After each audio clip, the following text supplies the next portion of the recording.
Yaurana Tato, demain on célèbre Matari'i Nia. Mais au-delà de Matari'i Nia, le lever des Pléiades, ou Matari'i Raro, le coucher des Pléiades, donc la saison d'abondance, la saison de raréfaction, est-ce que vous sauriez expliquer ces périodes importantes du calendrier polynésien? Heureusement qu'ils sont là pour nous aider. Il s'agit de Hitiura Mervin, conseiller technique auprès du ministre de la Culture, Yarana, Yorana. et Vahi Tuheyava Richo, présidente de la SEO, la Société des études océaniennes, Yarana. Rana Oe. Installez-vous bien, on parle donc histoire et signification culturelle d'hier à aujourd'hui dans Manava, votre émission Info Service.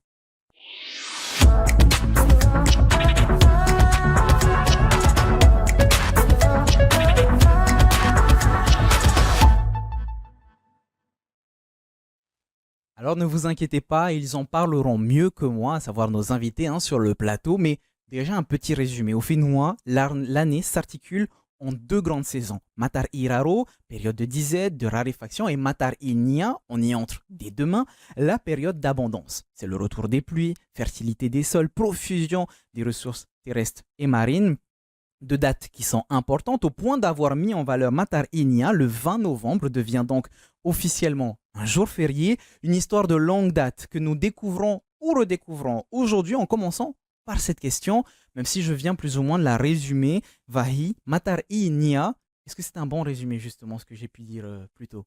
Oui, mais la langue parle. Matari Inia, donc Nia c'est le ciel, l'étage supérieur, et Matari Iraro, retour vers l'origine, de là où venait la chose qu'on veut mentionner, à savoir Matari. Il est composé de deux parties, Mata et Ri, qui veut dire petit. Mata, les yeux. Et tout le monde sait qu'en Polynésie, ou dans les langues polynésiennes, le Mata, c'est pas seulement les yeux, c'est le savoir, la connaissance, des choses qu'on a accumulées pendant de longues années à travers notre Puna et qui savaient gérer leur temps. Donc ça, c'est Mata. Et puis, il y a le Ri, qui veut dire petit par rapport aux petits yeux. Mais en réalité, le Ri serait peut-être une contraction de Mata plus Harii. Mata Harii. Ou plus exactement, Mata Tau Harii. Ça veut dire que les yeux appartiennent à quelqu'un, qui peuvent être soit des Taua, des Tuhunga, Tuhuka, suivant les langues, et qui étaient les spécialistes, les experts, pour observer les phénomènes qui avaient lieu dans le milieu où ils vivent, à savoir l'Océanie, la mer, les ciels, la terre. Et donc, c'était ces gens-là qui pouvaient interpréter les signes pour prévoir ce que la population pouvait s'attendre. Mais aussi les yeux des RI. Les RI, ce sont les chefs qui commandent, qui veillent au bon fonctionnement de la société de l'époque. Eh ben, tu vois, c'est déjà très bien qu'on puisse commencer avec ce genre de résumé parce que moi, on m'a appris Matar Inia, c'est parce que les yeux sont levés vers le ciel puisqu'il y a le lever des Pléiades, parce que la Pléiade se lève, donc les yeux sont vers le haut, et Matar Iraro, la période de disette, les yeux retournent vers le bas parce que la Pléiade disparaisse. Il y a un rapport avec les étoiles déjà. Ah ben oui, le Matari en réalité recouvre un amas des Pléiades, le mot français les Pléiades, qui recouvre en partie 6 à 7 étoiles qui étaient des sœurs dans la mythologie européenne. Et à un moment donné de l'époque, parce qu'il faut savoir que Matari et Matari Raro n'appartiennent pas qu'à la Polynésie, ils appartiennent au patrimoine du monde entier parce qu'on l'observe aussi dans l'hémisphère nord, qui correspond à l'hiver. Hein, le Matari. Donc on parle d'équinoxe, solstice, et Matari Inia, c'est le moment où les Pléiades qu'on voit chez nous, qui représentent en réalité 3 étoiles très brillantes et bleutées, et qu'on voit particulièrement à cette période de l'année qu'on situe vers novembre. Ça commence déjà en octobre, novembre, décembre, janvier, jusqu'à la fin des Pléiades. On a dit le coucher des Pléiades vers avril, 20 mai, 22 mai, donc de l'année prochaine, 2026. C'est pourquoi pour moi, on ne peut pas parler de Matarinia qu'on met en valeur sans savoir qu'il est accompagné de sa queue, on va dire comme ça, de Matar Iraro. Et ça couvre l'année, le découpage du temps suivant la représentation qu'ont les Polynésiens de ce qu'on appelle le temps lunaire et le temps solaire. Je sais pas vous, mais j'adore ce genre d'émission puisque Hitiura, j'ai l'impression qu'on se réapproprie notre culture puisque à un moment donné, cet événement n'avait plus lieu, si je ne me trompe pas, et ça a pris de plus en plus d'importance au fur et à mesure des années. Vous savez, lorsqu'on n'observe pas forcément les associations qui fêtent depuis une trentaine d'années, quarantaine d'années, la célébration de Matari, elles vont passer finalement euh, occultées finalement, hein, pour l'œil du Maori. Je connais les associations qui célèbrent, comme Haururu sur Papen'o, Paea a repris également le flambeau, a également. Donc du coup, c'est vraiment un hommage que je souhaitais ici rendre à toutes ces associations qui ont tenu quand même le cap malgré toutes ces années. Aujourd'hui, bon, le gouvernement de la Polynésie française a fait le choix de marquer, hein, la saison d'abondance au travers d'un jour férié, au travers de différentes célébrations, partenariats. Aujourd'hui, on accueille la présidente de la Société des études océaniennes et ce partenariat-là, il a été plus qu'évident, j'ai envie de dire. Travailler avec cette société et l'ensemble des contributeurs, ça a vraiment été un choix éclairé, concerté au niveau du ministère avec l'ensemble du cabinet. Et je voulais ici rajouter en complément effectivement, comme l'a si bien rappelé Madame Vahi, c'est aussi un rapport avec le temps. Et je pense qu'il y a un lien réciproque entre l'observateur, parce qu'ici, il n'y a pas d'observateur, on n'observe pas le temps. Et le temps, il est figé dans un présent. Donc, on n'a pas de passé, on n'a pas de futur. Et donc, du coup, cette temporalité maori, puisqu'elle a tellement si bien expliqué, il est inscrit dans un lieu, il est inscrit dans une culture, il est inscrit dans une identité. Et aujourd'hui, on sait, je remercie également tous ces contributeurs qui nous rappellent finalement que oui, nos Tupuna étaient des observateurs du temps. Aujourd'hui, nous devons être à l'image de nos Tupuna et observer tout ce qui se passe durant ces ans Matari, Raro, Matari, peu importe. Mais encore une fois, l'année, elle est parsemée de repères astronomiques. Et c'est aussi grâce à ces repères que on sait, bon, on va entrer dans une saison, on sort d'une saison, et voilà. Justement, il y a énormément de signes, enfin en tout cas de ce que l'on a pu m'apprendre. Vahi, est-ce que tu peux nous en parler? Les plantes, les poissons, les oiseaux. Déjà, on parle du retour des baleines. Ça, c'est un premier appel. Il y a aussi une chanson, une belle chanson, des Pois Noa Noa, qui justement explique l'arrivée de Matar Inya. Est-ce que tu peux nous expliquer? Alors d'abord, le pois, alors je l'ai cueilli hier soir, il n'est pas très en forme, mais c'est ça, c'est le retour des plantes, des fleurs. Le pois, il est marqué, c'est une plante qui est dans la mythologie océanienne, dans le Te Wiraenri, mais il n'y a pas que les pois, il y a les animaux de la mer, il y a les baleines, mais surtout les tonidés. La bonite, c'est vraiment le moment, Matar Inya, où il y a profusion de bonites et de tonidés qui arrivent. Et donc, c'est la fête. Mais il n'y a pas que ça, il y a les oiseaux.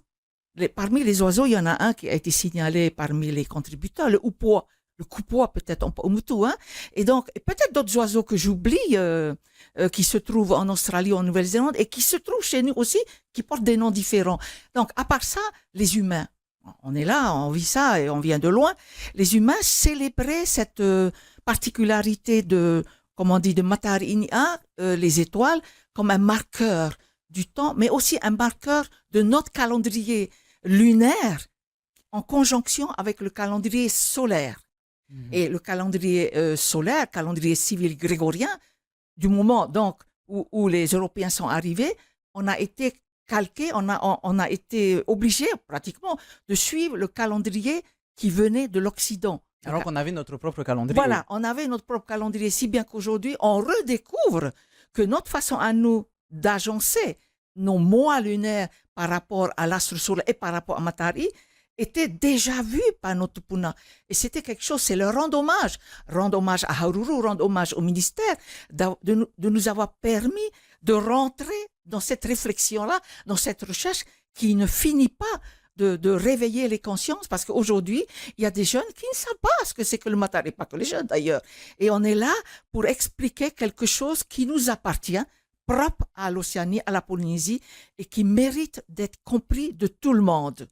Cette émission, elle est d'autant plus importante et d'autant plus passionnante qu'en préparation, Hitiura, on a eu une longue discussion où on se disait justement que le rôle des associations, tu le disais tantôt, en particulier l'association Haururu, hein, qui a fait énormément de choses, mais les institutions aussi ont été importantes pour le retour de Matar Inia et cette redécouverte, cette réadaptation, cette réappropriation de cet événement important du calendrier polynésien. Alors, j'aimerais juste ici rappeler effectivement le travail qu'il y a eu sur une année. Une année, bon, ça file, hein, Mm. ça file. Mais au mois de février, mars déjà nous avons invité les associations pour discuter, faire des matinées collaboratives, mais également tenir un séminaire autour des axes forts que l'on pourrait retenir pour Matari, parce qu'il était hors de question pour le gouvernement de juste se réapproprier le bébé, j'ai envie de dire, hein. Oui, le travail. Le Finalement. travail, effectivement, mais l'importance pour nous, c'était de mettre en valeur l'ensemble des associations, l'ensemble de nos partenaires, et ça, c'était un travail considérable. Mm. Je veux dire, des fois, les rassembler, c'est pas chose facile, parce que chaque individu a aussi sa vision et sa définition de Matari. Il a fallu discuter et finalement proposer à nos intervenants trois axes qui sont effectivement la navigation, par exemple, les jeux et sports traditionnels, par exemple. Voilà, on n'est pas parti seul avec notre bâton de pèlerin, non, on s'est accompagné de personnes reconnues, hein, dans le milieu culturel. Et c'est aussi le message que souhaite donner le gouvernement. C'est au travers des actions gouvernementales qui sont menées par chaque ministère. C'est sur le terrain, on a des associations et elles font le travail. Mm. Et c'est aussi grâce à elles Mm. que Matari aujourd'hui Mm. existe. Et c'est important dans ce que tu disais, donc au travers des différentes activités, tu parlais de navigation, de jeux et sports traditionnels. Vahi, c'est important de pouvoir avoir cette pluridisciplinarité, à savoir l'histoire, l'ethnologie, la botanique, la navigation, tout ça fait partie finalement de Matar Inia. C'est ce que j'aime dans cette démarche. Cette démarche, elle est participative, elle est invitante. Mm. Tout le monde des associations, des individualités sont là pour apporter leur pierre à ce moment qui est particulier, l'abondance, la fertilité, comment dire, la production agraire et les animaux qui viennent, les baleines viennent donner naissance aux petits ici chez nous. On oublie les temps pareils, les poissons, hein, et il y a la partie qui continue, qui est le Matari Iraro. Donc, j'aimerais aussi ajouter que c'est le temps du retour des âmes, des morts, vers leur demeure. Parce qu'à Matari, ils sont réveillés, ils viennent, ils fêtent avec nous, notamment par les Arioi. Mm. On oublie beaucoup que les Arioi, c'est là, avec les Paiatua. Ils sont là pour fêter 4 saisons. Le Paiatua dans l'année que les Polynésiens ont, pas l'année civile, mais l'année agraire et l'année donc lunaire et solaire. Et donc, par le Matar Iraro, on retourne. Et donc, retourner vers le bas, vers la terre, c'est aussi le moment du repos. C'est le repos des esprits. C'est aussi le moment où les gens font silence. On observe la nature, on se tait et on écoute soi-même d'abord. C'est un temps important, hein, le Matar Inia. Contrairement au Matar Iraro où tout est réveillé, les sens, les esprits, c'est la fête, quoi, la cérémonie qui est marquée par le lever des tapous. On lève les tapous des poissons. On ne peut pas consommer les poissons comme ça parce qu'ils sont présents. Il y avait toute une série de rites, rituels qui fait qu'on respectait la nature dans son éveil. Et la même chose est vraie pour la nature qui retourne vers ce temps de repos. Donc, c'est extraordinaire qu'aujourd'hui, on mesure à quel point cette sagesse que nous avons héritée est mise à l'honneur pour qu'on redécouvre notre façon à nous de vivre notre temps, notre temporalité. Je parlais de réadaptation tout à l'heure, justement, puisque Matar Inia aujourd'hui est célébré, par exemple, par des gestes ou rituels. Alors, je ne sais pas si ça a été hérité, hein, de nos Tupuna, mais par exemple, chaque année, ils font un grand feu. Hitiura, est-ce que justement ça fait partie de ces gestes, des rituels, ou une cérémonie de Hava par exemple, qui fait partie de cette réadaptation? Il me semblait tantôt, hein, en préparation de cette émission, que tu me disais que c'était un peu compliqué de pouvoir voir les traces, puisqu'il n'y en avait pas énormément finalement.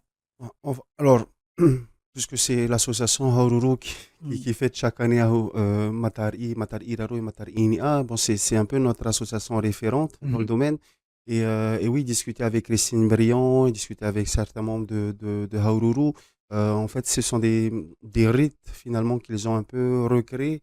On ne parle pas forcément de cérémonie du Hava, mais il était important finalement de remettre au goût du jour, à la lumière, cette cérémonie, puisqu'elle elle va lier finalement les êtres avec les ancêtres avec les divinités.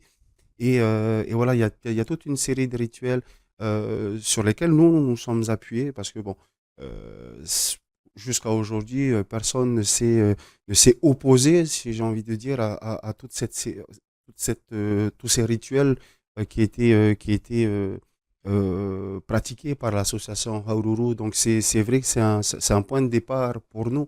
Même, bon, tu le disais tantôt, avec des fruits finalement que chacun pouvait apporter, on pouvait les consommer. Effectivement, on sait dans les textes que les premiers fruits de l'abondance, effectivement, étaient offerts aux Hari, aux divinités. Donc, du coup, il y a Genre aussi, d'offrande. il y a aussi un Ouais. processus des premiers fruits. Ça, c'est important. Mm. Bon, ça, c'est super important et intéressant ce que Madame Richaud vient de dire également sur les Harieux. Et ça, c'est un marqueur également, hein.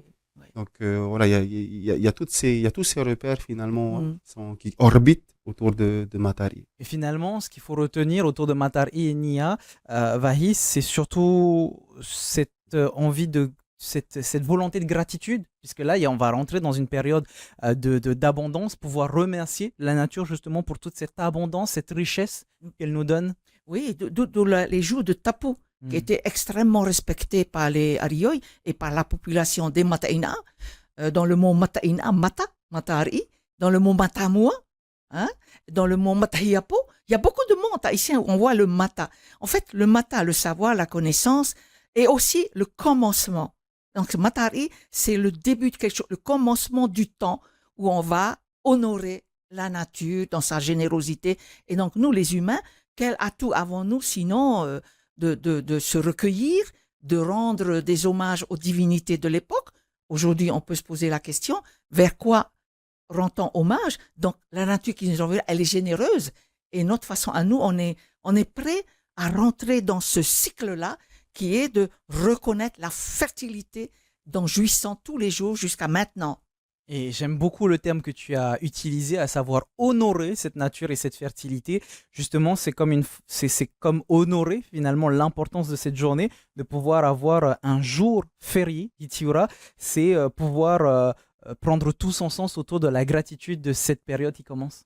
Ben, honorer, ouais, je veux dire, c'est aussi de se recentrer sur des choses très essentielles. Mm. Je veux dire, lorsque vous lisez, par exemple, les mythes fondateurs ou les mythes cosmogoniques, je veux dire, lorsque Taroa appelle ici, devant, en haut, en bas, et va créer finalement le monde Maori, avec une temporalité à l'intérieur, et d'un point de vue généalogique, j'ai envie de dire, la création de l'homme n'intervient qu'à la fin. Et donc, du coup, lorsqu'on observe ce qui a été créé avant, c'est-à-dire notre environnement, qu'il soit lointain ou proche, je veux dire, ça doit être considéré comme des ancêtres. Et ça prend sens et ça fait sens. Parce qu'on considère finalement que ce qui est venu avant nous sont des ancêtres. Donc, enfin, je veux dire, oui, bon, Matari, j'ai même pas envie de dire que c'est une bataille que l'on vient de gagner. J'ai juste envie de dire que les gens doivent se recentrer et garder l'essentiel. J'ai presque même l'impression, si on peut comparer, alors une bonne comparaison, hein, je veux dire que c'est comme une suite logique, Vahi, quand on voit nos cousins polynésiens, Matariki à Aotearoa, Makahiki à Hawaï, alors des périodes qui sont certes différentes, mais des périodes qui sont célébrées malgré tout. Ben, je rappelle, hein, pour ceux qui ne savent pas encore, qu'à Aotearoa, le 24 juin est déclaré jour férié pour fêter le Matari là-bas. Parce que chez eux, la date bouge suivant l'observation des astres. Nous sommes à notre latitude, notre longitude. Nous fêtons Matari, ben, c'est déclaré entre le 20-21 novembre et le coucher des Pléiades ou la disparition des Pléiades a lieu au mois de mai, le 20, 21, 22 mai. Mm. Voilà. Donc, ce qui fait que nous, c'est assez clair. Ça, c'est depuis longtemps qu'on a noté ces choses-là. Et aujourd'hui, on se rappelle que nous ne sommes pas nés d'aujourd'hui Oui. et que nous avons un patrimoine ancien et qui mérite qu'on regarde de plus près, mot par mot, ce que cela signifie pour nous aujourd'hui. Sans vouloir rentrer dans des débats sans fin, juste observer, lire. C'est pourquoi la SEO, sur demande du ministère, et je remercie Hiti Oura particulièrement, que des voix polynésiennes contribuent à nous plonger dans ce questionnement. Que représente Matari aujourd'hui? C'est une belle question pour conclure cette émission, puisque en 26 minutes, on n'aura pas le temps de parler de tous les tenants et aboutissants autour de cette belle célébration et qui commence, on le rappelle, demain. Par contre, on a une petite interview de Vehire Lisson qui nous parle de Matar Inia et de son importance. On regarde ça dans vos questions express. Yaurana, Vehire Lisson, directrice générale de Titi Tourisme.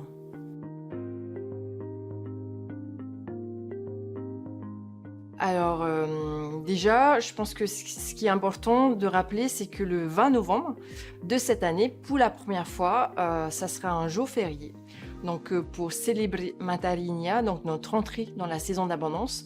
Donc, c'est un moment important dans le calendrier polynésien qui rappelle pour moi la connexion de nous, peuple polynésien, à la nature. Alors, il y aura 2 temps forts cette année à retenir, donc 2 rendez-vous. Le premier, le jeudi 20 novembre, férié, donc, sur le front de mer de Papeete. Donc, au programme, Orero, Himine, prestations de danse pour démarrer, mais surtout, à partir de 16h30, il y aura une magnifique parade culturelle avec un défilé de chars fleuris sur le front de mer avec toute la thématique qui va avec, donc les fruits, l'abondance en termes de pêche, en termes d'agriculture. Donc voilà les thématiques, ça sera vraiment une célébration de la culture polynésienne à fêter.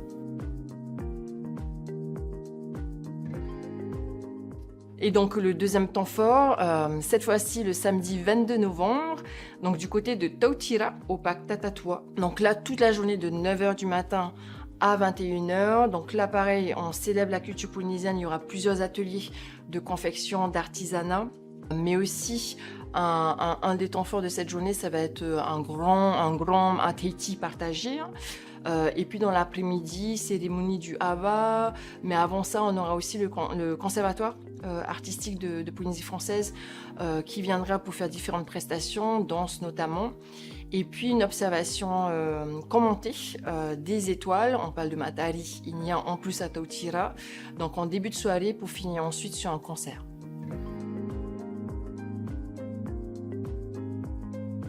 Les 2 événements en fait se déroulent. Le premier se déroule un jour férié, donc justement ça donne du temps libre pour venir sur le front de mer. Et pour le 22 novembre, c'est un samedi, pareil, toute une journée. Donc c'est vraiment toute la population qui est invitée, jeunes, familles, couples, moins jeunes, et également tous les visiteurs de la destination, donc tous les touristes qui seront sur place. C'est un événement qui célèbre la culture et vous savez, tourisme et culture, pour nous c'est vraiment lié.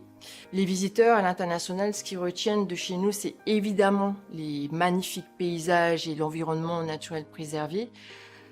Mais c'est surtout, la population et notre culture qui fait notre différence avec d'autres destinations. Et donc là, c'est un événement, en tout cas, c'est des temps forts parfaits pour venir célébrer la culture polynésienne et aussi rappeler que la population locale, elle est fière de sa culture et elle est fière de la partager.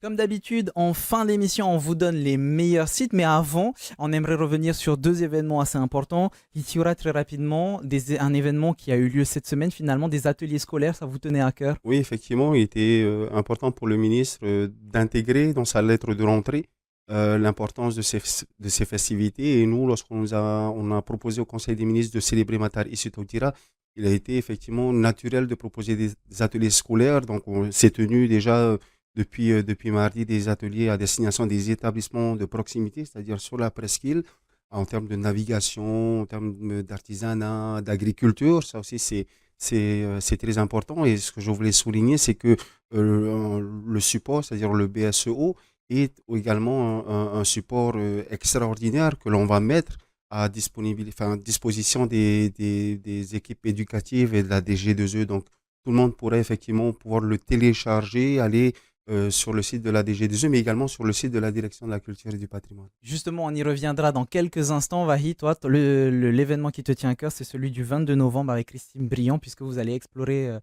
découvrir les étoiles. Oui, oui, c'est quelque chose pour moi, que je souligne. Parce que les Matarinia, il faut savoir lever les yeux au ciel. Parce qu'on est trop sur la terre, on est trop là en latéralité. Et là, verticalité, il faut regarder exactement où il faut voir Matarinia. D'ailleurs, qui commence pas qu'au ciel parce qu'il se lève. Donc, il est à ras la pâquerette, l'horizon. Et il se couche aussi. Mais là, le 22 novembre, Christine va expliquer. Je remercie Christine, je remercie beaucoup Haururu, parce que Christine fait partie de 3 associations. Voilà. Et Christine va nous expliquer ce qu'il faut voir exactement, quelles étoiles. Donc, Matarinia, mais il y a aussi un autre Rehua, qui porte le nom de Antares en français, qui accompagne Matarinia. Et ça, c'est extraordinaire pour moi. Alors, on voit qu'il y a beaucoup de passion. Justement, on vous parle déjà, pour terminer, du BSO, le bulletin de la Société des études océaniennes, Niu Ihi Maohi, qui traite de Matar Inia. On y voit par exemple la représentation des 10 ciels superposés, des écritures de Serge Touaro ou de Jacques Briand et bien d'autres, n'hésitez pas. Et on terminera justement avec le site matari.pf qui vous redirige vers celui du tahititourisme.pf. On peut y voir les différentes célébrations pour Matar Inia, sur Pir'e par exemple avec des Va'aora no Taone, du côté de Paea aussi, de Papeete ou encore de Papeno. N'hésitez pas à aller y faire un tour. C'est déjà la fin de notre émission. Maururu Metei de nous avoir suivis. Bon Matar Inia à partir de demain. Merci beaucoup Hitiura d'être venu. Marulu. Et merci beaucoup Vahid de nous avoir apporté toutes ces précisions. Merci à vous, on se retrouve très bientôt pour une nouvelle émission. Maururu itotato farerira trahoma parhena.